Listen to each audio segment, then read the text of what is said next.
اعوذ باللہ من الشیطان الرجیم بسم اللہ الرحمن الرحیم اللہم صلی علی سیدنا و مولانا محمد وعلی آلہ واصحابہ وبارک وسلم وصلی علیہ۔ السلام علیکم ناظرین، پروگرام عالم آن لائن کے ساتھ عامر لیاقت حسین حاضر خدمت ہے۔ ناظرین کرام، اللہ سبحانہ و تعالی سورہ احقاف کی 5ویں آیت میں ارشاد فرماتا ہے، ومن اضل ممن يدعو من دون الله من لا يستجيب له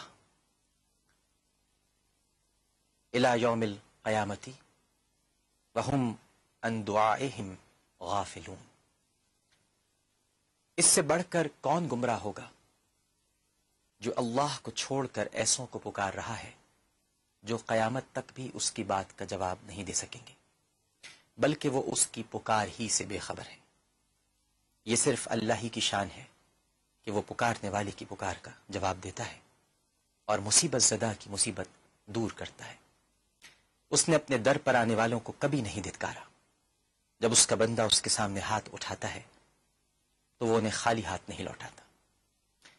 یہ صرف میرے رب کی شان ہے جو تمام عظمتوں اور رفعتوں کا مالک ہے، اور جو ہر رات فرماتا ہے کہ ہے کوئی مانگنے والا کہ میں اسے عطا کروں، ہے کوئی مغفرت طلب کرنے والا کہ میں اسے معاف کر دوں۔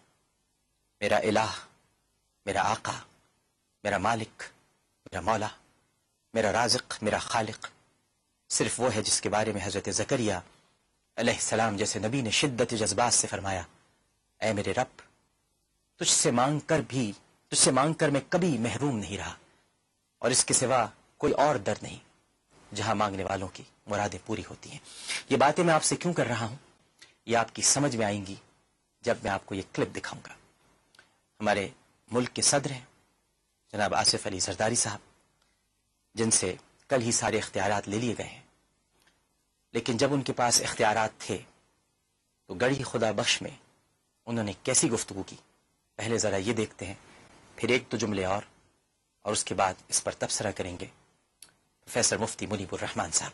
ذرا کلپ دیکھتے ہیں کہ یہ کیا فرما رہے ہیں۔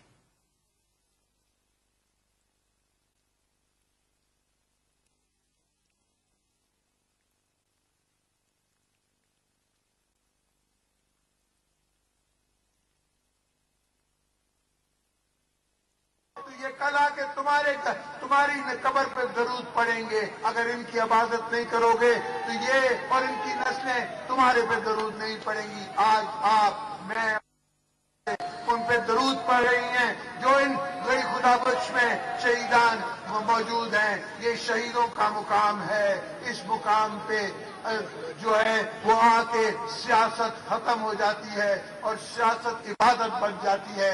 انشاءاللہ کل میں ایک پاور پلانٹ نوڈیرو میں کھول رہا ہوں جس میں کم سے کم لاکھانے کی بجلی نہیں جائے گی۔ بجلی کی وجہ سے کوئی آدمی نہیں روئے گا کہ ہمارے پاس بجلی نہیں ہے، یہ ہونے والا ہے۔ اسی طرح یہ خادم یہ کہتا ہے کہ شہید ذوالفقار علی بھٹو کے صبر سے اگر اس غریب کو نکال دیں، اس عوام کو نکال دیں تو ہماری پوری فلسفی ادھوری ہے۔ اس لیے یہ فلسفی ہے ہی غریبوں کے لیے، ہے ہی یہ ان لوگوں کے لیے جن کے لیے کوئی اور دروازہ نہیں، جن کے لیے کوئی اور در نہیں۔ یہ دروازہ ہے گڑھی خدا بخش کے پاس آ کے سلام مارو، جو مانگو گے وہ ملے گا۔ یہ شہیدوں کا وعدہ ہے، یہ میرے مولا کا وعدہ ہے۔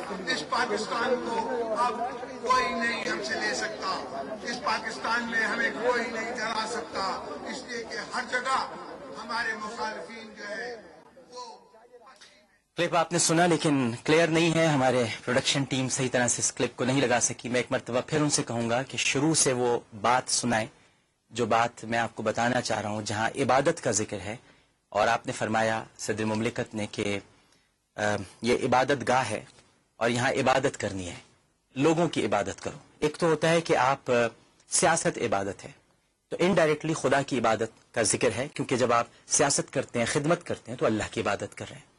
غریب عوام کی خدمت عبادت ہے، اچھی بات ہے، کیونکہ جب خدمت کرتے ہیں تو تم آسمان والوں پر، زمین والوں پر رحم کرو، آسمان والا تم پر رحم کرے، یہ بھی عبادت کے زمرے میں آ جاتی ہے۔ لیکن جب آپ براہ راست کہہ دیتے ہیں کہ ان کی عبادت کرو، تو ذرا وہ کلپ دوبارہ ہم دیکھ لیتے ہیں، شروع کی کچھ لائنیں ہیں ایک مرتبہ پھر۔ جی یہ عبادت گاہ ہے، ان کی عبادت کرو گے تو یہ کل آ کے تمہاری قبر پہ درود پڑیں گے. اگر ان کی عبادت نہیں کرو گے تو یہ اور ان کی نسلیں تمہارے پہ درود نہیں پڑیں گی.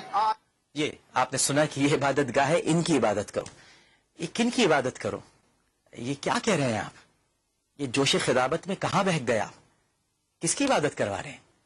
عبادت کے لائق تو صرف ایک ہی ذات ہے، پروردگار کی سبحانہ و تعالی کی. ایسا کیسے بہک گیا؟ بالکل سیاست عبادت ہے، بالکل خدمت عبادت ہے، لیکن آپ تو کہہ رہے ہیں ان کی عبادت کرو. اب اس پر ظاہر ہے کہ میں تو کوئی رائے نہیں دے سکتا.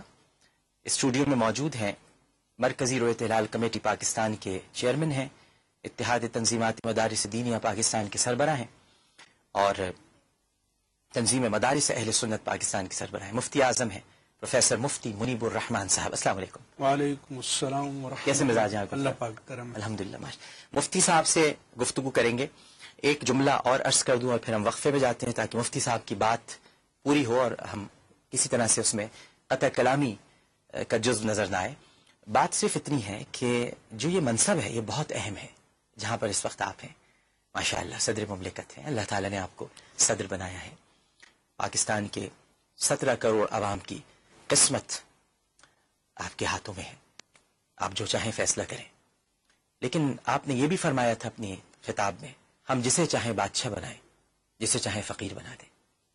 یہ جو سب آپ باتیں کر رہے ہیں مجھے بہت ہمدردی ہو رہی ہے آپ سے کہ یہ باتیں پہلے بھی کسی نے کہی تھی اور پھر اس کے بعد اس رعونت سے وہ جیتا تھا کہ مرنا ہی نہیں ہے، تخت پر بیٹھا تھا یوں جیسے اترنا ہی نہیں ہے. تو اقتدار آنی جانی شے ہے. اللہ سبحانہ و تعالیٰ کی ذات اور صفات میں کسی کو شریک نہ کیجیے.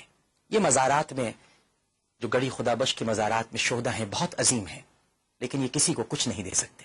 دینے والی ذات صرف اللہ کی ہے. وہ تو خاموش مکین ہے جو وہاں سو رہے ہیں، ان کے آرام میں کیوں خلل ڈالتے ہیں ایسی باتیں کر کے کہ وہ بھی اپنے بارے میں سوچیں کہ یہ کون ہے جو ہمارے لیے ہی تباہی کا سبب بن رہا ہے. انہیں سونے دیجئے. مزارات سے آپ کیا مانگیں گے؟ رشد و ہدایت کا مرکز تو ہو سکتے ہیں، لیکن آپ تو وہاں کہہ رہے ہیں مانگو بے نظیر کی قبر پہ آ کے نہ روئیں کہ بجلی نہیں ملی، اور انہی کو مانگو، ادھر ہی مانگو، ادھر ہی آؤ، یہیں سے ملے گا. کیسی باتیں کر رہے ہیں آپ؟ کتنی بری بات ہے. تو ایک چھوٹا سا وقفہ لیتے ہیں، وقفے کے بعد دوبارہ حاضر ہوں گے. السلام علیکم ورحمۃ اللہ.